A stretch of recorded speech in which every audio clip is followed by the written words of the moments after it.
ಎಲ್ಲರಿಗೂ ನಮಸ್ಕಾರ ಸ್ನೇಹಿತರೆ ಸಮಾಜ ಕಲ್ಯಾಣ ಇಲಾಖೆಯಿಂದ ನೇಮಕಾತಿಯ ಒಂದು ಹೊಸ ಸೂಚನೆ ಬಿಡುಗಡೆಯಾಗಿದೆ ನೋಡಿ. ಬೋತ್ ಮೇಲ್ ಅಂಡ್ ಫಿಮೇಲ್ ಪುರುಷ ಮತ್ತು ಮಹಿಳಾ ಅಭ್ಯರ್ಥಿಗಳು ಇಬ್ಬರು ಅರ್ಜಿಗಳನ್ನ ಸಲ್ಲಿಸಬಹುದಾಗಿರುತ್ತೆ. ಸಂಪೂರ್ಣವಾಗಿ ಈ ಒಂದು ಹುದ್ದೆಗಳು ಸರ್ಕಾರಿ ಉದ್ಯೋಗಗಳು ಮತ್ತು ಕಾಯಂ ಉದ್ಯೋಗಗಳಾಗಿರ್ತಾವೆ ನೋಡಿ. ಫ್ರೆಂಡ್ಸ್, ಇನ್ನು ಸಮಾಜ ಕಲ್ಯಾಣ ನೇಮಕಾತಿ ಆಗಿರುತ್ತೆ ನೋಡಿ.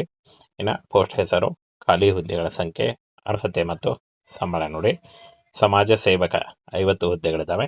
ಸಮಾಜ ಕಾರ್ಯದಲ್ಲಿ ಪದವಿ, ಯಾವುದೇ ಡಿಗ್ರಿ ಮಾಡ್ಕೊಂಡಿದ್ರು ಕೂಡ ನೀವು ಈ ಒಂದು ಹುದ್ದೆಗಳಿಗೆ ಅರ್ಜಿಗಳನ್ನ ಸಲ್ಲಿಸಬಹುದು. 25,000ದಿಂದ 30,000ವರೆಗೂ ಪರ್ ಮಂತ್ ಸ್ಯಾಲರಿ ಆಗಿರುತ್ತೆ. ಇನ್ನು ಯೋಜನಾ ಸಹಾಯಕರು 30 ಹುದ್ದೆಗಳಿದ್ದಾವೆ. ಯಾವುದೇ ಡಿಗ್ರಿ ಕೇಳಿದ್ದಾರೆ 20,000ದಿಂದ 25,000ವರೆಗೂ ಪರ್ ಮಂತ್ ಸ್ಯಾಲರಿ ಆಗಿರುತ್ತೆ. ಇನ್ನು ಡೇಟಾ ಎಂಟ್ರಿ ಆಪರೇಟರ್ ನೋಡಿ, 20 ಹುದ್ದೆಗಳಿದ್ದಾವೆ.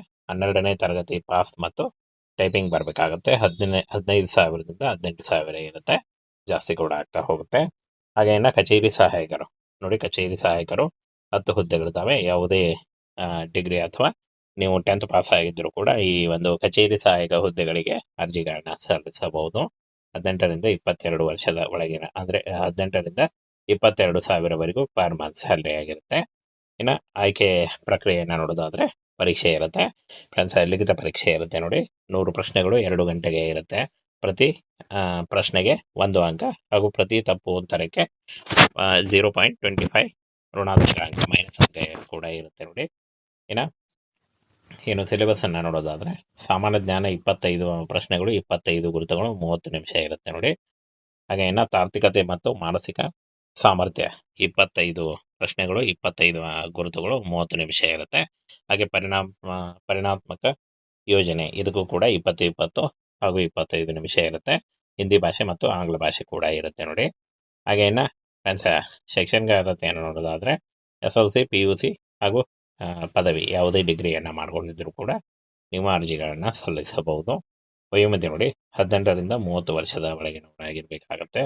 OBC ಅಭ್ಯರ್ಥಿಗಳಿಗೆ 3 ವರ್ಷ, SC/ST ಅಭ್ಯರ್ಥಿಗಳಿಗೆ 5 ವರ್ಷ ಹಾಗೂ PWD ಅಭ್ಯರ್ಥಿಗಳಿಗೆ 10 ವರ್ಷಗಳ ವಯೋಮಿತಿ ಸಡಿಲಿಕೆ ಕೂಡ ಇರುತ್ತೆ. ಆದಷ್ಟು ನಿಮ್ಮ ವಯಸ್ಸಿನ ಲೆಕ್ಕಾಚಾರ ಮಾಡಿಕೊಂಡು ನೀವು ಅರ್ಜಿಗಳನ್ನು ಸಲ್ಲಿಸಬಹುದಾಗಿರುತ್ತೆ. ಇನ್ನು ಆಯ್ಕೆ ಪ್ರಕ್ರಿಯೆ ನೋಡಿ, ಲಿಖಿತ ಪರೀಕ್ಷೆ ಮತ್ತು ಆನ್ಲೈನ್ ಪರೀಕ್ಷೆ ಇರುತ್ತೆ ಹಾಗೂ ಸಂದರ್ಶನದ ಮೂಲಕ ಆಯ್ಕೆಯನ್ನು ಮಾಡಿಕೊಳ್ಳಲಾಗುತ್ತೆ. ಇನ್ನು ಕೊನೆಯದಾಗಿ ದಾಖಲೆ ಪರಿಶೀಲನೆ ಕೂಡ ನಡೆಯುತ್ತೆ ನೋಡಿ.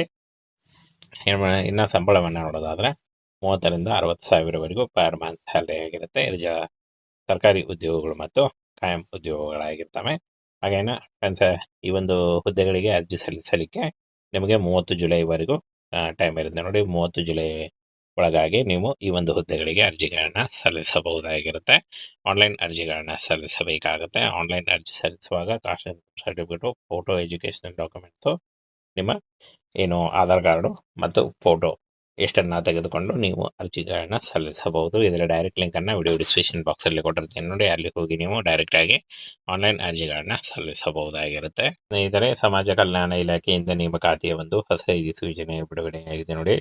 ಬೋತ್ ಮೇಲ್ ಅಂಡ್ ಫಿಮೇಲ್ ಪುರುಷ ಮತ್ತು ಮಹಿಳಾ ಅಭ್ಯರ್ಥಿಗಳು ಇಬ್ಬರು ಅರ್ಜಿಗಳನ್ನ ಸಲ್ಲಿಸಬಹುದಾಗಿರುತ್ತೆ. ಸಂಪೂರ್ಣವಾಗಿ ಈ ಒಂದು ಹುದ್ದೆಗಳು ಸರ್ಕಾರಿ ಉದ್ಯೋಗಗಳು ಮತ್ತು ಕಾಯಂ ಉದ್ಯೋಗಗಳಾಗಿರ್ತಾವೆ ನೋಡಿ. ಫ್ರೆಂಡ್ಸ್, ಇನ್ನು ಸಮಾಜ ಕಲ್ಯಾಣ ನೇಮಕಾತಿ ಆಗಿರುತ್ತೆ ನೋಡಿ. ಇನ್ನು ಪೋಸ್ಟ್ ಹೆಸರು, ಖಾಲಿ ಹುದ್ದೆಗಳ ಸಂಖ್ಯೆ, ಅರ್ಹತೆ ಮತ್ತು ಸಂಬಳ ನೋಡಿ. ಸಮಾಜ ಸೇವಕ 50 ಹುದ್ದೆಗಳಿದ್ದಾವೆ. ಸಮಾಜ ಕಾರ್ಯದಲ್ಲಿ ಪದವಿ, ಯಾವುದೇ ಡಿಗ್ರಿ ಮಾಡ್ಕೊಂಡಿದ್ರು ಕೂಡ ನೀವು ಈ ಒಂದು ಹುದ್ದೆಗಳಿಗೆ ಅರ್ಜಿಗಳನ್ನ ಸಲ್ಲಿಸಬಹುದು. 25,000ದಿಂದ 30,000ವರೆಗೂ ಪರ್ ಮಂತ್ ಸ್ಯಾಲರಿ ಆಗಿರುತ್ತೆ. ಇನ್ನು ಯೋಜನಾ ಸಹಾಯಕರು 30 ಹುದ್ದೆಗಳಿದ್ದಾವೆ. ಯಾವುದೇ ಡಿಗ್ರಿ ಕೇಳಿದ್ದಾರೆ 20,000ದಿಂದ 25,000ವರೆಗೂ ಪರ್ ಮಂತ್ ಸ್ಯಾಲರಿ ಆಗಿರುತ್ತೆ.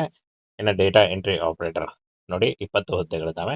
12ನೇ ತರಗತಿ ಪಾಸ್ ಮತ್ತು ಟೈಪಿಂಗ್ ಬರಬೇಕಾಗುತ್ತೆ. 15,000ದಿಂದ 18,000 ಇರುತ್ತೆ, ಜಾಸ್ತಿ ಕೂಡ ಆಗ್ತಾ ಹೋಗುತ್ತೆ. ಹಾಗೆ ಇನ್ನು ಕಚೇರಿ ಸಹಾಯಕರು ನೋಡಿ, ಕಚೇರಿ ಸಹಾಯಕರು 10 ಹುದ್ದೆಗಳಿದ್ದಾವೆ. ಯಾವುದೇ ಡಿಗ್ರಿ ಅಥವಾ ನೀವು 10th ಪಾಸ್ ಆಗಿದ್ದರೂ ಕೂಡ ಈ ಒಂದು ಕಚೇರಿ ಸಹಾಯಕ ಹುದ್ದೆಗಳಿಗೆ ಅರ್ಜಿಗಳನ್ನ ಸಲ್ಲಿಸಬಹುದು. 18ರಿಂದ 22 ವರ್ಷದ ಒಳಗಿನ, ಅಂದರೆ 18ರಿಂದ 22,000ವರೆಗೂ ಪರ್ ಮಂತ್ ಸ್ಯಾಲರಿ ಆಗಿರುತ್ತೆ. ಇನ್ನು ಆಯ್ಕೆ ಪ್ರಕ್ರಿಯೆಯನ್ನು ನೋಡೋದಾದರೆ ಪರೀಕ್ಷೆ ಇರುತ್ತೆ. ಫ್ರೆಂಡ್ಸ್, ಲಿಖಿತ ಪರೀಕ್ಷೆ ಇರುತ್ತೆ ನೋಡಿ. 100 ಪ್ರಶ್ನೆಗಳು 2 ಗಂಟೆಗೆ ಇರುತ್ತೆ. ಪ್ರತಿ ಪ್ರಶ್ನೆಗೆ 1 ಅಂಕ ಹಾಗೂ ಪ್ರತಿ ತಪ್ಪು ಉತ್ತರಕ್ಕೆ 0.25 ಋಣಾತ್ಮಕ ಅಂಕ, ಮೈನಸ್ ಅಂಕ ಕೂಡ ಇರುತ್ತೆ ನೋಡಿ. ಏನು ಸಿಲೆಬಸ್ಸನ್ನು ನೋಡೋದಾದರೆ ಸಾಮಾನ್ಯ ಜ್ಞಾನ 25 ಪ್ರಶ್ನೆಗಳು, 25 ಗುರುತುಗಳು, 30 ನಿಮಿಷ ಇರುತ್ತೆ ನೋಡಿ. ಹಾಗೆ ಇನ್ನು ತಾರ್ಕಿಕತೆ ಮತ್ತು ಮಾನಸಿಕ ಸಾಮರ್ಥ್ಯ 25 ಪ್ರಶ್ನೆಗಳು, 25 ಗುರುತುಗಳು, 30 ನಿಮಿಷ ಇರುತ್ತೆ. ಹಾಗೆ ಪರಿಣಾತ್ಮಕ ಯೋಜನೆ ಇದಕ್ಕೂ ಕೂಡ 20 ಹಾಗೂ 25 ನಿಮಿಷ ಇರುತ್ತೆ. ಹಿಂದಿ ಭಾಷೆ ಮತ್ತು ಆಂಗ್ಲ ಭಾಷೆ ಕೂಡ ಇರುತ್ತೆ ನೋಡಿ. ಹಾಗೆ ಇನ್ನು ಶೈಕ್ಷಣಿಕ ಅರ್ಹತೆಯನ್ನು ನೋಡೋದಾದರೆ SLC, PUC ಹಾಗೂ ಪದವಿ ಯಾವುದೇ ಡಿಗ್ರಿಯನ್ನು ಮಾಡ್ಕೊಂಡಿದ್ದರೂ ಕೂಡ ನೀವು ಅರ್ಜಿಗಳನ್ನು ಸಲ್ಲಿಸಬಹುದು. ವಯೋಮಿತಿ ನೋಡಿ 18ರಿಂದ 30 ವರ್ಷದ ಒಳಗಿನವರಾಗಿರಬೇಕಾಗತ್ತೆ. OBC ಅಭ್ಯರ್ಥಿಗಳಿಗೆ 3 ವರ್ಷ, SC ಅಭ್ಯರ್ಥಿಗಳಿಗೆ 5 ವರ್ಷ ಹಾಗೂ PWD ಅಭ್ಯರ್ಥಿಗಳಿಗೆ 10 ವರ್ಷಗಳ ವಯೋಮಿತಿ ಸಡಿಲಿಕೆ ಕೂಡ ಇರುತ್ತೆ. ಆದಷ್ಟು ನಿಮ್ಮ ವಯಸ್ಸಿನ ಲೆಕ್ಕಾಚಾರ ಮಾಡಿಕೊಂಡು ನೀವು ಅರ್ಜಿಗಳನ್ನು ಸಲ್ಲಿಸಬಹುದಾಗಿರುತ್ತೆ. ಇನ್ನು ಆಯ್ಕೆ ಪ್ರಕ್ರಿಯೆ ನೋಡಿ, ಲಿಖಿತ ಪರೀಕ್ಷೆ ಮತ್ತು ಆನ್ಲೈನ್ ಪರೀಕ್ಷೆ ಇರುತ್ತೆ ಹಾಗೂ ಸಂದರ್ಶನದ ಮೂಲಕ ಆಯ್ಕೆಯನ್ನು ಮಾಡಿಕೊಳ್ಳಲಾಗುತ್ತೆ. ಇನ್ನು ಕೊನೆಯದಾಗಿ ದಾಖಲೆ ಪರಿಶೀಲನೆ ಕೂಡ ನಡೆಯುತ್ತೆ ನೋಡಿ. ಇನ್ನು ಸಂಬಳವನ್ನು ನೋಡೋದಾದರೆ 30ರಿಂದ 60 ಸಾವಿರವರೆಗೂ ಪರ್ ಮಂತ್ ಸ್ಯಾಲರಿ ಆಗಿರುತ್ತೆ. ಇದು ಸರ್ಕಾರಿ ಉದ್ಯೋಗಗಳು ಮತ್ತು ಕಾಯಂ ಉದ್ಯೋಗಗಳಾಗಿರ್ತವೆ. ಹಾಗೇನ ಈ ಒಂದು ಹುದ್ದೆಗಳಿಗೆ ಅರ್ಜಿ ಸಲ್ಲಿಸಲಿಕ್ಕೆ ನಿಮಗೆ 30 ಜುಲೈವರೆಗೂ ಟೈಮ್ ಇರುತ್ತೆ ನೋಡಿ. 30 ಜುಲೈ ಒಳಗಾಗಿ ನೀವು ಈ ಒಂದು ಹುದ್ದೆಗಳಿಗೆ ಅರ್ಜಿಗಳನ್ನು ಸಲ್ಲಿಸಬಹುದಾಗಿರುತ್ತೆ. ಆನ್ಲೈನ್ ಅರ್ಜಿಗಳನ್ನು ಸಲ್ಲಿಸಬೇಕಾಗುತ್ತೆ. ಆನ್ಲೈನ್ ಅರ್ಜಿ ಸಲ್ಲಿಸುವಾಗ cost certificate, photo, educational documents, ನಿಮ್ಮ ಏನು ಆಧಾರ್ ಕಾರ್ಡು ಮತ್ತು ಫೋಟೋ ಎಷ್ಟನ್ನು ತೆಗೆದುಕೊಂಡು ನೀವು ಅರ್ಜಿಗಳನ್ನು ಸಲ್ಲಿಸಬಹುದು. ಇದರ ಡೈರೆಕ್ಟ್ ಲಿಂಕನ್ನು ವಿಡಿಯೋ ಡಿಸ್ಕ್ರಿಪ್ಷನ್ ಬಾಕ್ಸಲ್ಲಿ ಕೊಟ್ಟಿರ್ತೀನಿ ನೋಡಿ. ಅಲ್ಲಿ ಹೋಗಿ ನೀವು ಡೈರೆಕ್ಟಾಗಿ ಆನ್ಲೈನ್ ಅರ್ಜಿಗಳನ್ನು ಸಲ್ಲಿಸಬಹುದಾಗಿರುತ್ತೆ.